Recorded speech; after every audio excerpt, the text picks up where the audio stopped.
Ooh, what's up, Internet? My name's David Webb. I'm Arielle Edwards. We get nerdy nightly. And we thought we'd share it with you. Yeah.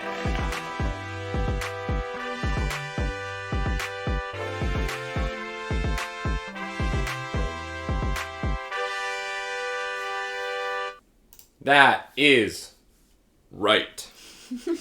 What's up? It is the nightly morning show. We're back. It's Monday. It is Monday, November 30th. Mm-hmm. The 30th of the month. The 30th. The 30th. Y'all, that means that we have come to the end of a road that we've been on for a long time. A road that has been difficult for my wife to deal with. That road is Movember. And this fuzzy caterpillar on my face. Unfortunately, because we hit our goals, because you are mad lads, and you pushed us over the top. We raised $500 for Movember personally, and we raised $1,500 globally for the team that I'm on. Yeah. With Mello the Bard, Scary Daydream, Orange, and Doug the Riolu. We have an insane team, Orange Coon. If Orange Coon is in the chat, Orange Coon 15, we have an insane team. We have some insane friends. I want to shout out Dagon from the Broken Pirates for dedicating his birthday stream to raising money for our team. Yeah. It was really, really insane. Yeah. I want to shout out Mad Lad Scanny. Lad Scanny for an absolutely titanic donation at the end there to get us to $1,500, which was not even our goal. He was just like, you know what? You passed your goal of $1,000. Let's get you in at that 150%. Yeah. And, also everyone else, we, Orange, I know that you donated a bunch. Our families, mine and Arielle's both pitched in. So I just want to say thank you to everyone who donated to the Movember campaign. When Mello first asked me if I'd be a part of it, I was like, you know what? I'm going to try and raise $250. And that'll feel great. That'll feel really awesome if I can raise $250 for this charity that I really believe in. Yeah. And now knowing that I raised $500 and that we raised $1,500 as a team, I just feel like it feels really good. Yeah. Yeah, you did good. Thank you. So that means... What does it mean?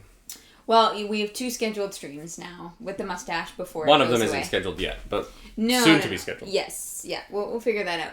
So, is it Wednesday? Yeah. It is Wednesday morning. Hump day. I will be doing Clarus will be joined on the couch by Ron Burgundy, famed San Diego news actor, not news actor, news reporter, anchor. Ron Burgundy, news actor, will be doing the show on Wednesday. And at some point this week, I will be streaming as Ned Flanders. Yeah, just gotta get that. As soon as Amazon can send me a sweater.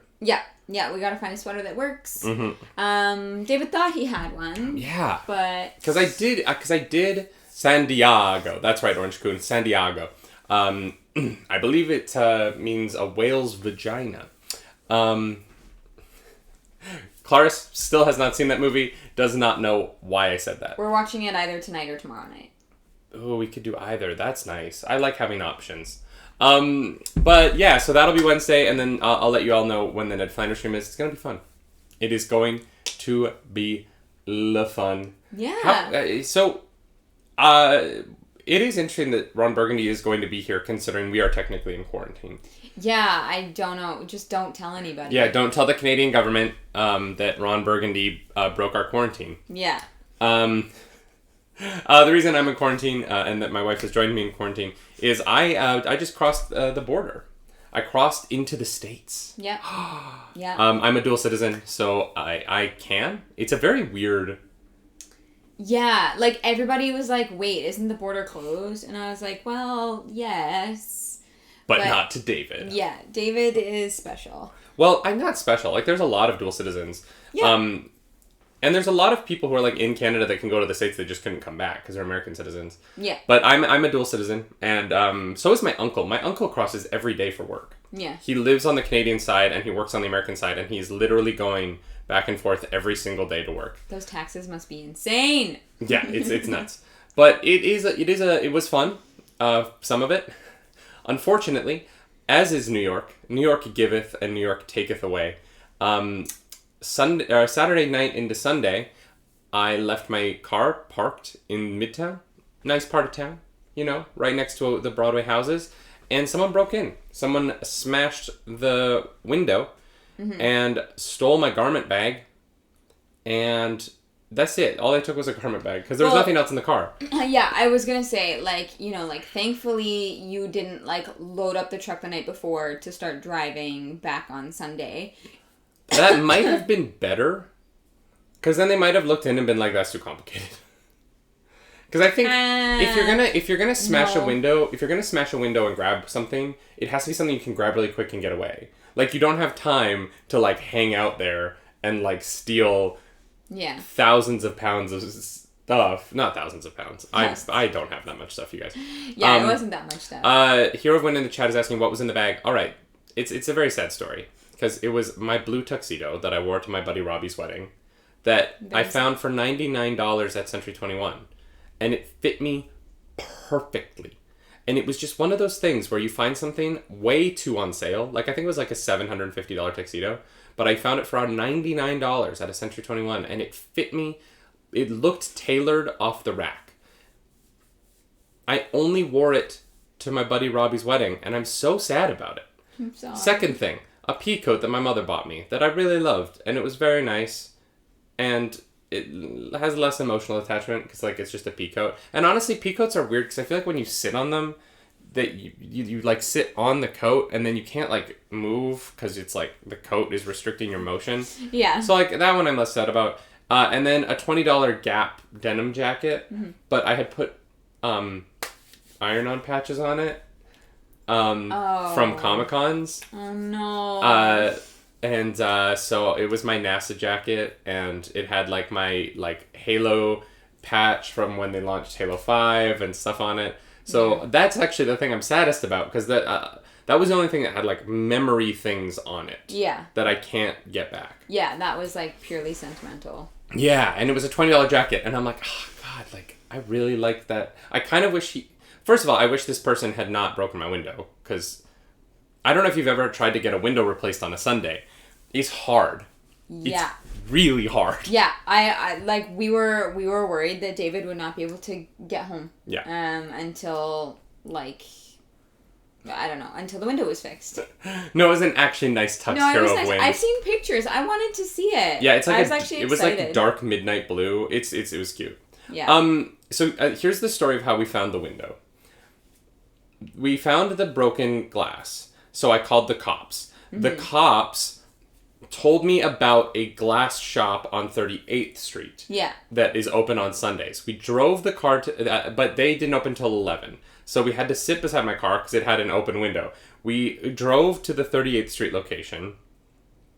They couldn't do the repair until Monday. But the guy there was like, there's these places up in the Bronx that are next to a junkyard. And they will, if they don't have the glass and they can't get it from warehouse, they'll just go into the junkyard and find the glass. So we drove up to these places. Once we got there, I went around talking to people, and they were all like, no. Everyone said no. And then this guy heard me talking about it, came across the street, and was like, yo, you need a window? And I was like, yeah. So he pulled out his phone, and he started scrolling through pictures, and he showed me a store, and he said, go to this place on 169th Street. Thankfully, also in the Bronx. So I got back in my car, and I drove to this place on 169th Street. And the guy was like, if you go here, this is the only guy in town who can do this on a Sunday. If he can't do it, you're screwed. And I was like, all right. And so I got there, and the guy goes, hey, Jeep Patriot? All right. What? Yeah. But, like, it was like a 5-hour process of, like, you gotta go talk to this guy in this part of town. You know what I mean? Like, hey. That's how the cop talked. He was like, hey, you gotta go to 38th Street. You gotta... I hate that. Oh my god. Wow. So that was my weekend. That's why I look like this. Well, and the thing was, like, I was like, babe, honestly, just, like, come home and we'll get someone to do it on site here, like, if we have to. Yeah. And then he's like, oh, yeah, no, found a guy. It's going to take 45 minutes. Yeah, it took him 40 minutes. It was wild. I was like, what? Yeah, we got so lucky. Like, Silver linings, you know. Also, because we were in the middle of we were in the Bronx for 40 minutes, and I needed to use the bathroom so bad. So we were just like looking for a place that had open public bathroom, which is really tough. We found this little Mexican restaurant, and they're the only place nearby that had a Mexican restaurant. And I will say that it was one of the best enchiladas I've ever had in my life, and it was this like very much like no sign, hole in the wall place that I will never find again. Yeah. It will disappear after today. God, damn, were those some good enchiladas. Holy crap. This entire story has been a Joey Tribbiani impression. Thank you, Joe. Robinson Hatton wants to know if I'm going to shave on stream. Is that something people want? I don't know. I don't think so. Hashtag The Bachelorette. Did someone shave on The Bachelorette? I don't know. What did you do all weekend? I don't know. Like, I don't know about your weekend at all. Well, yeah, because here's the thing. So David doesn't have a working phone in the States. Yeah. So we talked like 3 times when he had like Wi-Fi or whatever. What did I do? I cleaned up. I streamed. And I did some yoga. I worked out. Dagon says you hung out with the fellas. The fellas. Who are the fellas? Discord? Oh. Or I played Dead by Daylight for the first time. How was that? Yeah, that was super fun. Friday was weird. After you left, I streamed and I was feeling like really ill. And I did a bonus stream and then I like cut it short. I was like, guys, I'm so sorry. I'm just like not feeling well. And I was like sad because I was like, I want to play Dead by Daylight later with Fanta. And so I like laid down for like an hour and just like closed my eyes. And it helped. And I played Dead by Daylight and it was actually fun. I'm thinking of playing it on stream. Ooh. Actually. Because like I was on push to talk. So I screamed a lot more often than the people who were playing with me know. Because I don't like people, like, chasing me. Like, it's not, like, a scary game. She doesn't. But you do get, like, scared. You know. Yeah, I did. I missed you a lot. I know you did. I did. I missed you. That's true. It's weird, right? Because our relationship has happened the way that it has happened, we have no concept of not being together. Yeah, that was the longest we had spent apart ever. Since we started dating. Yeah. We've literally, since we started dating, we've spent, 4 nights not in the same bed? Yeah. Like, oh my god, yeah. Yeah, wild. Marriage is what brings us together today. I mean, yeah, my weekend was definitely not as exciting as yours was. Yeah, but also, like, yours was probably less stress and anxiety inducing. Absolutely. Until I called you and was like, hey babe, they broke our window. Yeah, my phone starts ringing at 8 a.m. I was like, hello? I'm sorry. No, it's totally fine. I was just like, oh no. All right. Should we do the news? Yes, we have news for y'all. Do we? Yes. All right, what's the news? The news is that, damn it, I wanted to try to make something up on the spot, and I feel like I failed. The news. Here, I got the news for you. Alan Rickman's ghost is actually back. He's like, hey guys, like, I'm not done. And so there was an interview with him, and he talked about that he actually really wanted to play young Dumbledore. And so he can't. So he's actually going to be in the Fantastic Beasts franchise as Grindelwald. Or not Grindelwald. Yes, Grindelwald. And that's the news.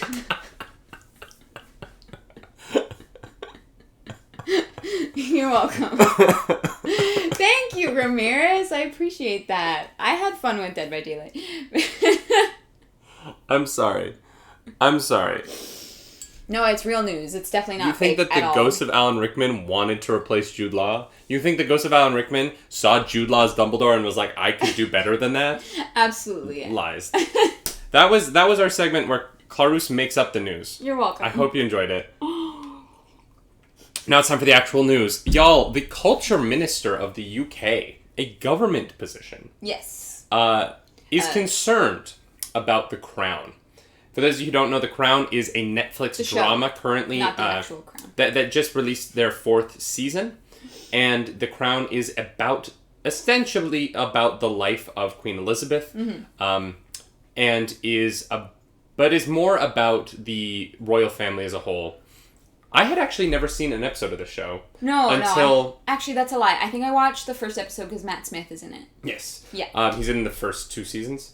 I watched the first 2 episodes on Saturday night with Kate, which was fun and interesting. And I'm glad I watched it now since this is the story. Since this is news. The Culture Minister is concerned that the Crown is portraying real life events that happened to people who are currently alive, but they are not necessarily 100% accurate, and they are being treated as if they are. The Crown is... there is a concern. I'm not sure that it's 100% valid, but there is a concern that there are people who are treating the Crown as if it is a historical document that you can learn about the royal family from. Right. And there are people involved with all of these situations who are saying that that is not necessarily true. Right. There are people who are very concerned about the way that Charles and Camilla are being treated in the most recent season. And there have been little things throughout the show that have always been kind of weird. But this particular season, because it deals with Princess Diana and because of everything that goes around with the Princess Diana story, there is concern that they are not maybe the most historically accurate. And so the Culture Minister is going to be asking Netflix to put a disclaimer on the front of every episode that says that it is a work of fiction and that it is not accurate to what actually happened. Yeah. And honestly, like, I get that. And I don't think that that's, like, a huge ask for Netflix. You know what I mean? Yeah. Here's the thing. Those shows and stuff are always exaggerated. They're always dramatized because it's more interesting that way. That's just how it works. And, you know, I think that if there are people out there who are taking this as fact, I don't think that's fair to, like you said, there are people that are alive, and if they get treated differently or talked about differently because of this fictional show about their lives, I think that's unfair, and I don't think that that's an unreasonable request, you know, just to, like, let the public know, like, this is not real, like... Yeah, I think it becomes tough, like, because even watching just the first 2 episodes of The Crown, it becomes tough when you're portraying private, intimate conversations. Because there's a lot about the first 2 episodes that I watched that are 100% true.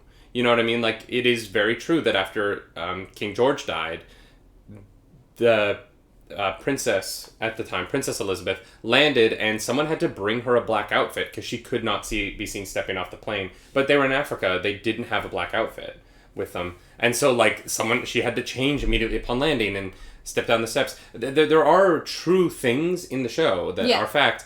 Totally. But when you start to portray intimate conversations between characters and you insinuate how they behave towards each other behind closed doors, you can never really be telling the truth. Yeah. Even if the people involved say, yeah, you nailed it, you can't. Yeah. You really can't. Yeah. And I think that especially because there is so much conspiracy theory already around the Princess Diana storyline, I think that it does behoove Netflix to be very careful about portraying it as truth. Yeah. For sure. And based on real events is the biggest lie that Hollywood has ever come up with. Because oftentimes, in order to say that you're based on real events, I think that the marker is like, it has to be like 10% true. Okay.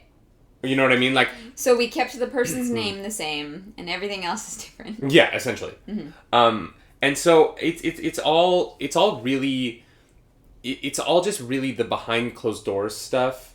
There was one conversation apparently on the show that had a character insinuating that Diana shouldn't be allowed to go to New York on her own. That the crown, the actual royal family has been like, that conversation is completely fabricated. No one ever said this about her. And the problem with the crown in particular when it comes to Diana is that if you portray it a certain way, it feeds into the conspiracy theory of Queen Elizabeth had her murdered. Right. Which I mean, people believe. People genuinely believe that Queen Elizabeth had Diana murdered. Mm-hmm. And I don't know. Yeah. I don't know that we want to perpetuate that. Yeah, and it's tough in a time, it's tough right now. Mm-hmm. Because people are scared, they're cooped up, you start, going down the rabbit hole, and honestly, that kind of thing can potentially be dangerous. Yeah. And I think that this is, the least that Netflix can do to try and mitigate that as much as possible. 100%. I don't think it would affect, I don't think it would affect the show at all. No. Yeah. If I were to watch the show, thank you for the bit still pickle. If I were to watch the show, I would go into it knowing that it was, fictional. I don't watch, what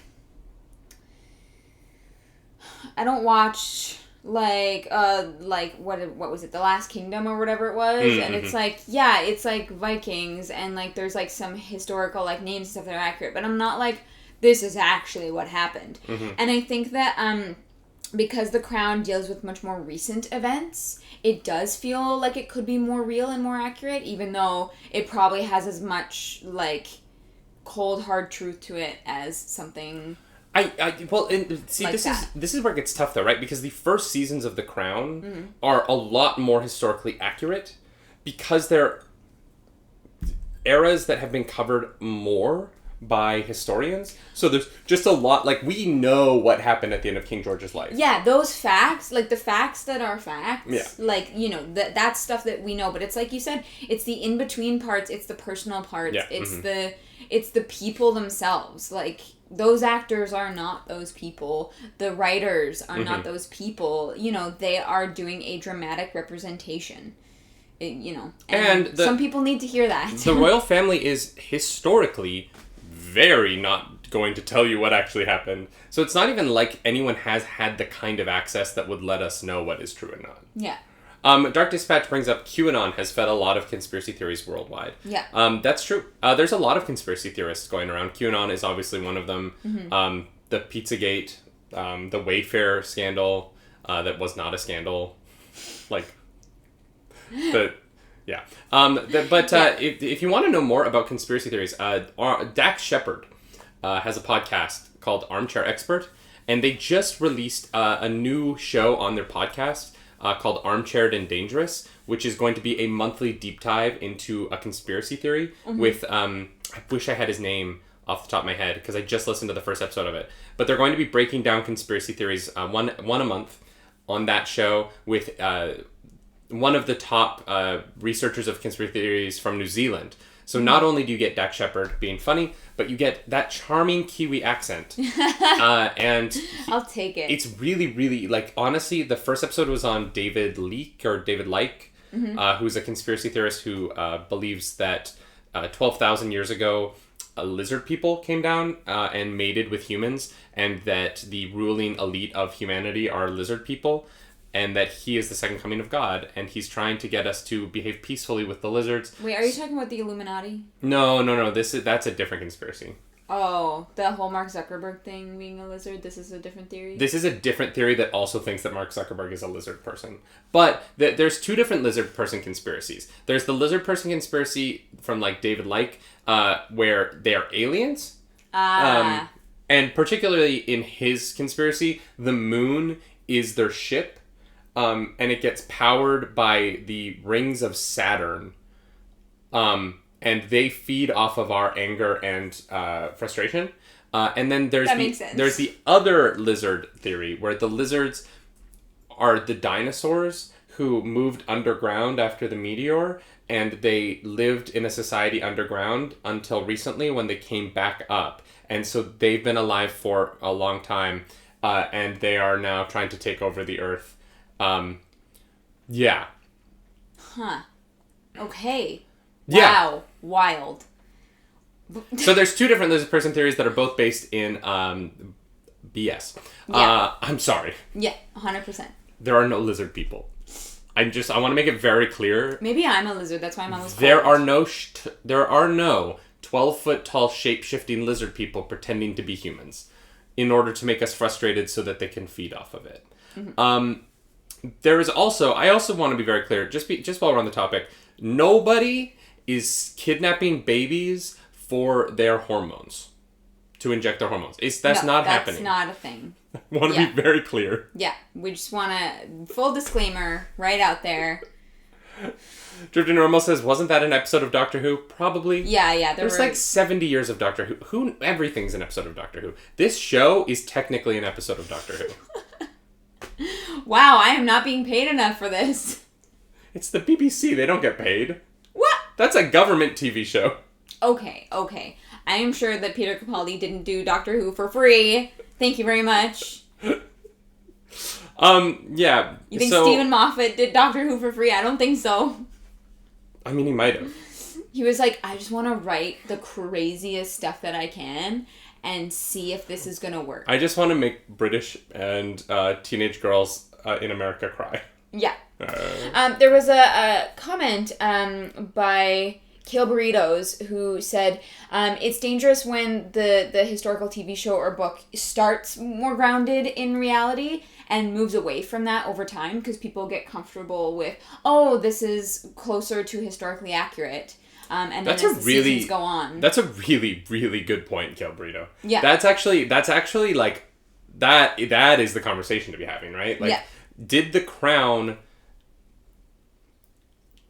in a bad way, earn the ability to twist fiction, to twist the way we look at reality? Yeah. And that's really interesting. That actually, in the David Like episode of the Uncharted and Dangerous podcast, they were talking about this guy. He gives these like 8-hour lectures, and they sell out. They sell out big time, right? Wow. And hours like 1 through 3, pretty normal.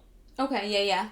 It's not until it's not until he's lulled you into a sense of like, oh yeah, this kind of makes sense, that it starts to get a little weirder and a little weirder and a little weirder. And then by hour 8, you're like, oh yeah, Mark Zuckerberg is a lizard person. That's, he does go back to his spaceship, the moon, every night to like recharge through Saturn's.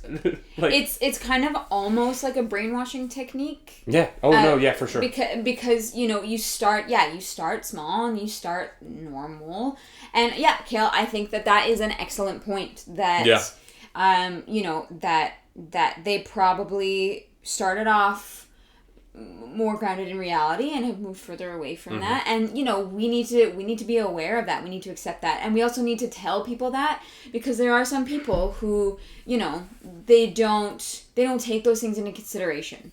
When they're watching the show, they're not thinking about that, and then it's like when you're a kid and you think something is true for so long.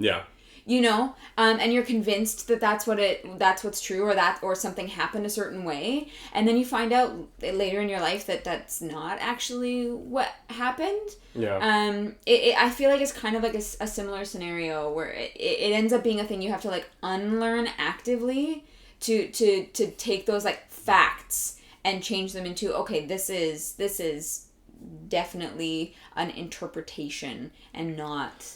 For sure. Not truth. For sure. It begs the question though, like, how do you handle it? You know what I mean? Like, what is the right way to... I mean, putting a disclaimer, I think, is a great... Oh my gosh!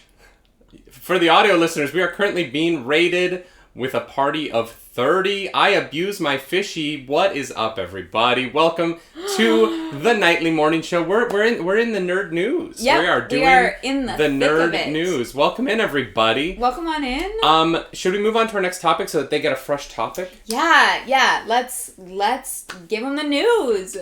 So for those of you who don't know, we do a nerd news show. Sorry for the audio listeners that you have to. You know what this is. You know what this is. Hey, we turned off the sound alerts now. They're not going to get bombarded, so we're good. We do a nerd news show Monday through Friday, 10 a.m. Eastern, here on twitch.tv/nerdynightly. We both also stream games and whatnot, and our streams, our Nerdy Nightly morning show goes on YouTube and our podcast feed. Yes, it does. So right now, what you're watching is being recorded for YouTube and for our podcast as well. In interesting legal news, the famed magician Yuri Genner yes. has finally dropped his lawsuit. I think I get that about 3 times a week, Limelight. They're saying that I look like Anya Taylor-Joy, which, thank you. I will happily accept that compliment. She does. Yuri Genner, the famed magician, has finally dropped his lawsuit with Nintendo. Yes. Allowing them to finally print Kadabra cards. For those of you who don't know, in the original Japanese translations of Abracadabra and Alakazam's names, they are named after famous musicians. Magicians, sorry. And so the Kadabra Japanese name is Yun Genner, named after famed magician Yuri Genner. And he bends spoons because that's Yuri Geller's thing. He bends spoons. And so in the year 2000, the year of our Lord 2000, when Pokemon cards were first coming out, Yuri Genner sued Nintendo saying like, hey, you can't just like turn me into this evil looking thing. And not pay me for it. Like And so for 20 years, there has not been a new Kadabra Pokemon card. In the game, if you want to play Alakazam, you evolve directly from Abra, which is not right. If you want to get an Alakazam, what you need to do is find someone who also has a copy of the game, a Game Boy, and a Nintendo Link cable. At that point, you plug your Link cables into each other and you trade the Kadabra to your friend. It will evolve into Alakazam. Now, you have to be careful at this point because your friend can unplug the Link cable and keep your Alakazam. If they're a little douchebag, Brendan. That's right, Brendan Heel. Getting called Brendan Heel from out. Calgary, Alberta, Canada. You just think that you can evolve my Pokemon and that you can keep them? Is that what you think's gonna happen? What? And you thought that once I had an audience, I wasn't gonna tell them Brendan Heel? Called out. I'm kidding. Brendan was my childhood best friend. I know he was. And he would never have done that to me. Yeah, Brendan. David has been slighted. Brendan and I, we almost got suspended in elementary school because we refused to call each other by our names. And so he was Squirtle and I was Charmander. And we literally, I'm saying for like 2 years, we would not call each other by our names. And we were both kind of disruptive in class. Yeah. And it literally got to the point where the principal, we were like pulled into the hallway and the principal and our teacher and the two of us, and they were like, if you two don't stop this Charmander Squirtle bull, we are going to suspend you. Oh my God. You cannot just be yelling at each other. Fishy, thank you for stopping by and for bringing your community over. I hope you had a lovely stream. Yeah, go do what you gotta do. Go do what you gotta do.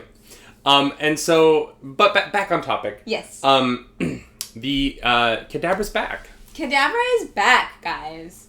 It's what do you think about that? What do you think about like suing a company because they paid an homage to you? Here's the thing. Like, I would want to be... Yeah, it's raining. I'm like, oh, God. No, we can't go outside anyway. Yeah, it's fine. We're in quarantine, so it doesn't matter. I mean, here's the thing. I completely understand what he did. I would, like... I'd be like, guys, you can't, like, take my thing and make money off of it. And not include me in that? You know what I mean? Like, I think that if Nintendo had been like, hey, you know, we want to, like, if they had talked to him and be like, we want to, like, use your likeness and this is our idea and, you know, like, we'll either give you, like, a upfront payment or whatever it is. Like, I think that, you know, artists deserve to be recognized or to be paid for their likeness. And, you know, that's something that's a really hot topic of conversation, actually, because technically, like, when you become a Twitch affiliate, you sign over your brand to Twitch, and they can use it basically however they want. Wait, you know. What? Yeah, yeah, that's in the contract that, you know, if Twitch wants to do, like, an ad, they can, like your content is now also theirs. Your Twitch content. Yeah, but Twitch not your content. brand. Your Twitch content. Well, your Twitch brand. Yeah. Like, they can't, like, use your logo. Yeah. And I honestly, like, I don't agree with that kind of thing. I think... I do. Yeah, no, that's the same as if you put it, like, if you create a television show for CBS, they can advertise CBS using your television show at Sweet Creek. Like, that's But then CBS is paying you. Like, Twitch doesn't pay us a base salary. You know what I mean? Like, Twitch does not pay anything to be able to use your likeness. They just you use their platform. That's fair. To make them money. That's complicated though, because when you're a partner, like, yeah. It is extremely complicated, and I think that that Nintendo should have talked to him first and worked it out with him. I understand what they did, and I it was probably meant to be a nice gesture. But I understand why Yuri was like, hey guys, like you can't just go ahead and do that.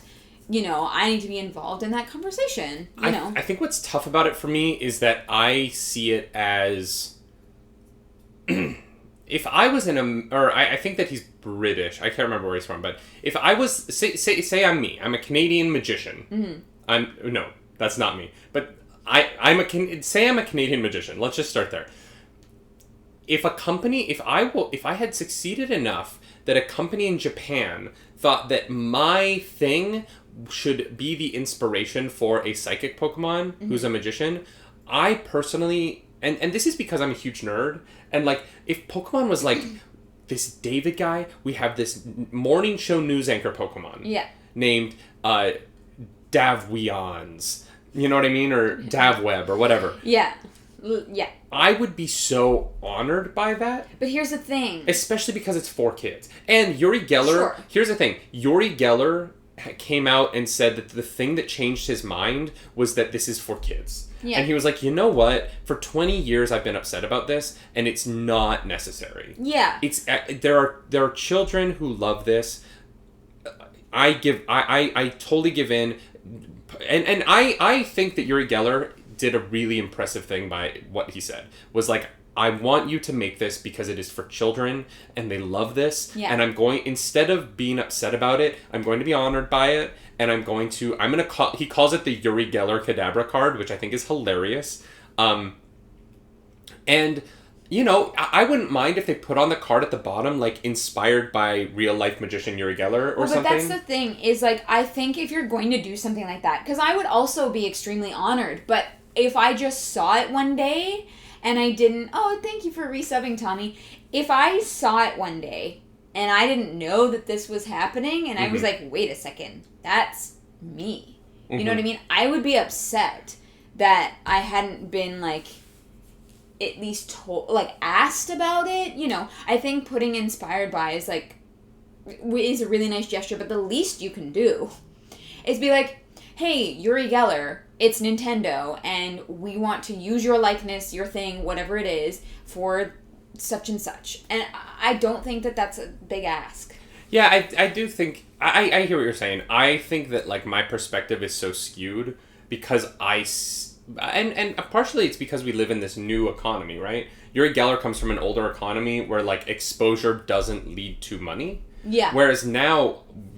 I want exposure because I know that in the modern economy, exposure leads to financial gain. Yeah. And, that system is not always great. Mm-hmm. Look at, what it's done to the music industry. But it is the system that we have. Yeah. And so in my mind, I understand. It's complicated. I think it's complicated, and I think that, like, Yuri Geller is totally in the right to do what he did, but I'm also really glad that he's done what he's done now. Yeah. And that Yun Geller, as is known in Japan, is back in the card game. It's interesting to me that it was only the card game, though. I don't know how that works. Kadabra's been in the games the whole time. It's only in the card game that he only sued the card, which kind of does Yuri Geller not know that Pokemon is a video game? Because I would love that if he found out that he sued about the cards, but that, like, Kadabra had been appearing in the television shows and the games this whole time, and he just didn't know. He's just, like, completely oblivious. Oh my god. What a thing to wake up to. Like, could you imagine after 20 years, you're like, wait a second. I've been appearing in the franchise that has made the most money for 20 years. Literally the franchise that has made the most money. Yeah. Harry Potter, no. Star Wars, not even close. Pokemon is the highest grossing franchise of all time. Yeah. Yeah. Insanity. Oh God. I mean, yeah. Here's the thing. I get it, but I think it's really awesome of him to relinquish that and let it go. Yeah. You know, for the kids. For the children. Speaking of children, a new movie came out this weekend. It is a Monday, so it is time to talk about the box office. In any other year, that would be exciting. In this year, it's just sad. The Croods 2. Did you see the original Croods? I did. I think I saw part of it. The original Croods came out a long time ago. Yeah, I think it was on once, and I kind of watched little bits of it. I saw it on a date years ago. Oh. Yeah.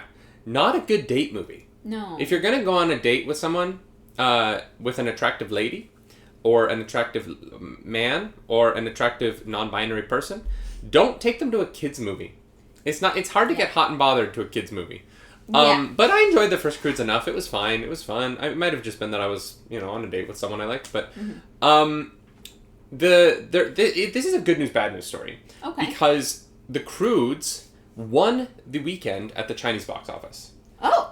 Pulled in $19.2 million in China. Okay. Which is not great.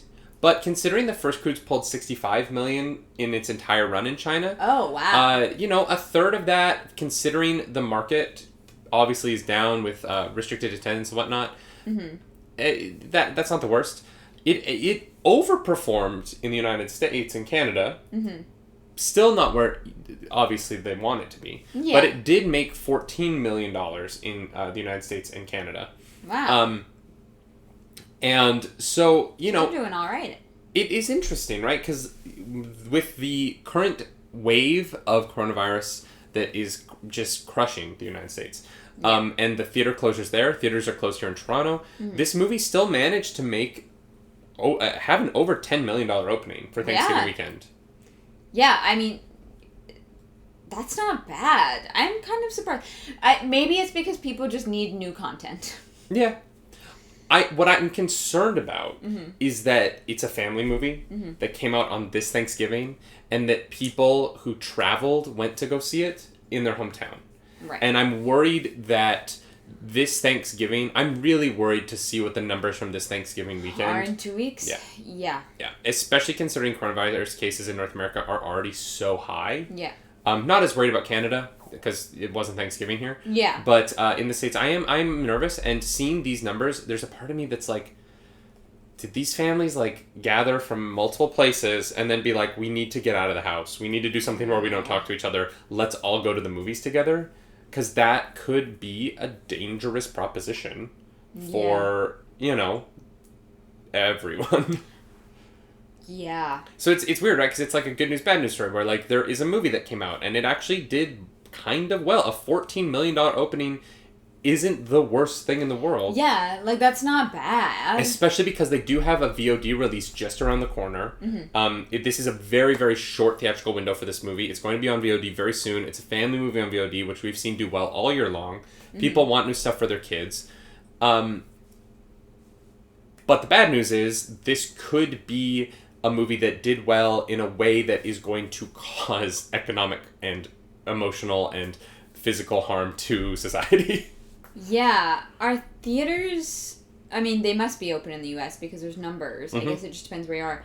And that's the scary thing. You've got people from the big cities traveling home to their small towns for the holidays where the theaters are open. Yeah, that's a scary proposition. Especially since, theaters aren't open in the big cities, right? Yeah, they're not... You have to go to the small town. You have to bring your germs with you. I had a lot of tough moments in New York. Emotionally for me, I have not been back to the city that I call home since before the pandemic. Yeah. Since months before the pandemic. When I left New York in, I guess January was last time we were there. Or February 1st was last time we were there for a long time. The 2 hours we went to on see, Sundays don't really we went to my favorite restaurant that I used to work at for 2.5 years. We went to see Harry Potter. The city was alive. Yeah. And you know what? I'm actually very, very grateful for that experience before COVID happened because I'd never been to New York before. Mm-hmm. And it was really nice to be able to see it in its prime, I guess. But to see to see the movie theaters with no lights on was really, really strange for me. Yeah. I drove by the Harlem Theater on 125th Street, which is a cornerstone of that community. Mm-hmm. I remember seeing Black Panther in that theater on opening night, like on Martin Luther King Boulevard. Like that theater is like the downtown of Harlem, and that was like it felt like a religious experience. Yeah. Seeing that movie in that theater, it was unbelievable. Yeah. And to see that theater with its lights off, which those lights never go off. Yeah. Maybe at like 3 o'clock in the morning, but yeah. To see them off in the middle of the day, it was wild. Yeah. And I didn't like it. I didn't like it at all. And to know that like, but having said that, like the fact that the cruise was able to make almost $50 million in North America, mm-hmm. without LA, without New York, without, I think Chicago's theaters are closed, like without these big hubs where the majority of the money is usually made, it does say good things about the longevity of theaters. And the desire to go see movies is still there. Yeah. I was never like worried that would go away. You know what I mean? Like, it's a scary time for movie theaters right now, for sure. Mm-hmm. But I really, really, like, in my heart of hearts, deep down, I believe that they're going to make it through. And, this is a good sign. It's not a good sign for coronavirus numbers, for sure, which is the downside to this and a very scary side to this. But it is a good sign for theaters. And I do really, really hope that business sticks around. I can't imagine not being able to, like, go to the movies. That's such, like, a thing. Yeah. Yeah, and it's one of my favorite things in the world. Yeah. I can't imagine life without it. Really, really, I can't. Because I would go too much. I would go way, way, way too much. Debatable. Yeah. Yeah, Kale Burritos brought up something interesting that we were going to talk about here at the end of the show. We kind of have two. Good segue. We kind of have two kind of sad stories at the end of the show here, but so sorry. Kale Burritos brings up that Disney Marvel added a tribute montage of Chadwick Boseman to the beginning of the movie in honor of the actor's 44th. What would have been his 44th birthday yesterday. And obviously we lost Chadwick Boseman earlier in the year.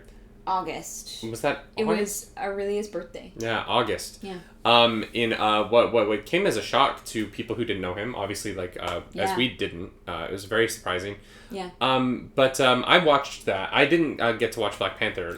I watched it last night. I put it on while I was doing other things, and it was really lovely. I think what Marvel did was really special. Yeah.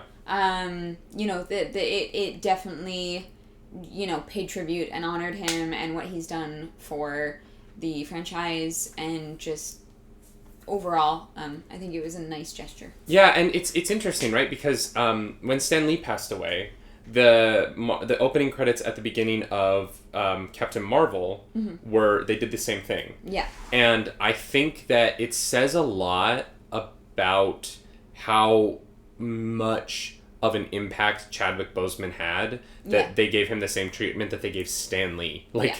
I think that it really it speaks to the respect and the love and adoration that people truly feel for Chadwick Boseman. Yeah.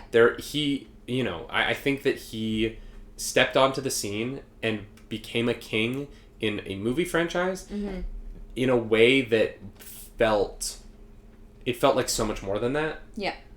He really felt like so much more than just Black Panther. For sure. And, like, Black Panther was iconic and, in a sense, revolutionary. Like, that movie made waves, and it's so good. It's an incredible piece of cinema, and, I think that was a really, really incredible way to honor him. It was interesting. I know there's been a lot of talk about what are they going to do with Black Panther now. Mm-hmm. And I forgot that at the end of the movie, there's no more, like, flowers left. Mm-hmm. They were all burned. Mm-hmm. So they're going to have to deal with that. I'm sure in the comics it's resolved. I think they've already said how they're gonna do that. Oh, really? Yeah, I think they've already. I think it's in a book, or no, it might be. It's either in a companion book or a comic book, but they've already said that Shuri, who is his sister, and my favorite character in that movie. Yeah. I love Chadwick Boseman, but Shuri is amazing. Apparently she's going to have an expanded role in the sequel. She's going to be the Black Panther because in the comic books she becomes the Black Panther when why can't I remember his character's name? Who? Chadwick Boseman. Ah! Oh, like his real his name? He becomes T'Challa. Thank you. Oh my god. T'Challa becomes the king of the dead of the Necropolis, and he becomes the underworld Black Panther. In the world that is underneath of Wakanda. I love that I can remember that, but I can't remember T'Challa. And so during that period, he's the Black Panther of the underworld, and then Shuri is the Black Panther of Wakanda. Yeah. An homage to that would be nice to say that I don't know. I would love to see some homage to T'Challa being present in this movie. Yeah. They've said they're not going to have him digitally in the movie, which I appreciate, but I just want something. Yeah. Yeah. But Shuri in the... Maybe it's a comic or it's a book, has found a way to synthesize the flower. Oh, gotcha. So that can go on. That makes sense. Yeah. Okay. But Shuri, she's going to be great. She's going to be a great Black Panther. I cannot wait to have Shuri as Black Panther...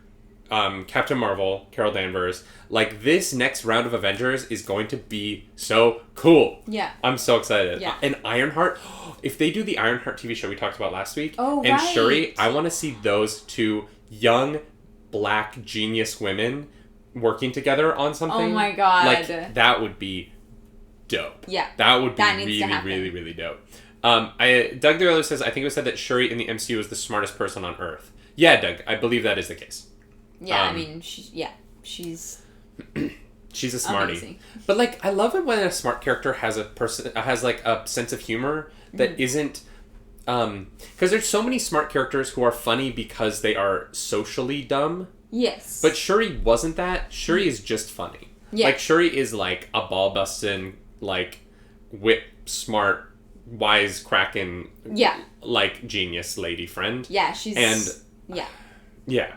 Yeah, I love the way that she's portrayed and written, and I can't wait to see more of that. You know what I mean? Yeah, I'm really excited for her, and I miss Chadwick Boseman.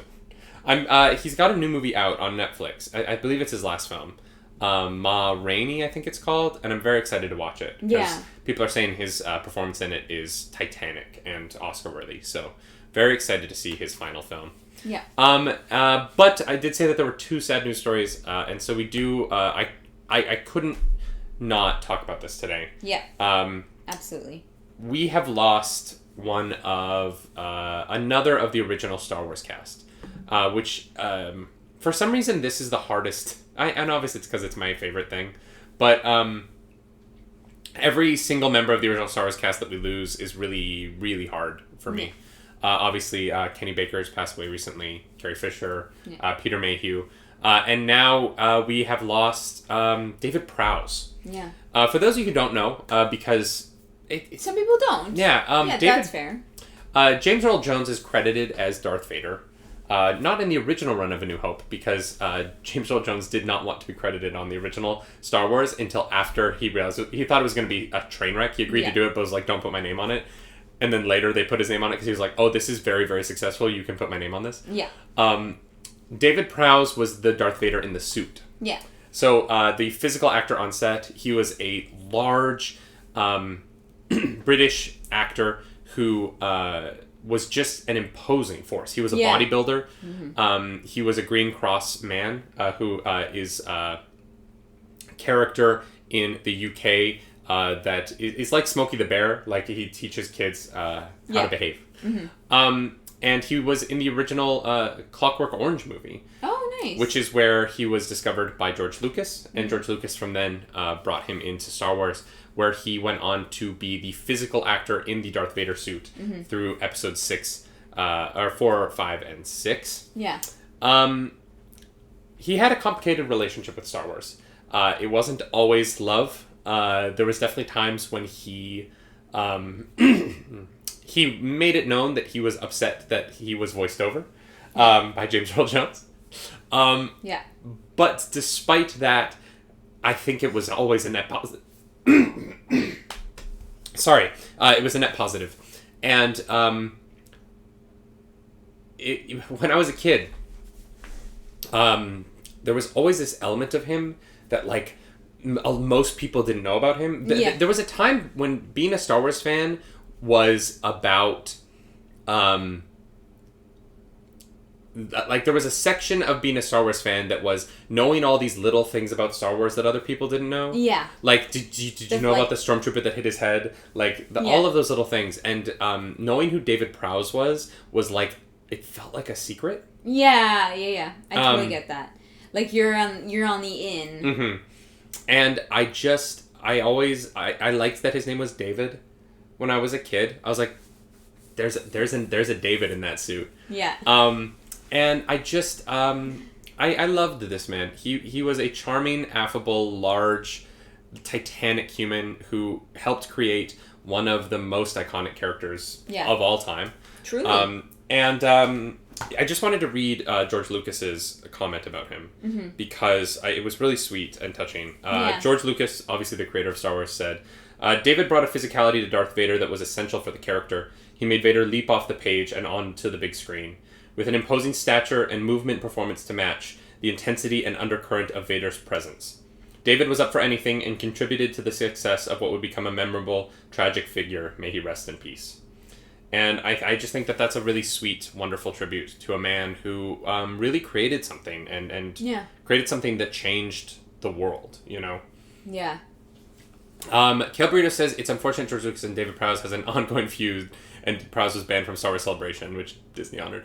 I hope you enjoyed patch things up for David Prowse. Yeah, I too hope that they patch things up. Yeah. It is it's tough. I do think Kale Burritos that it is touching that George Lucas wrote such a beautiful tribute to the man, considering they had a Rocky. Epic feud.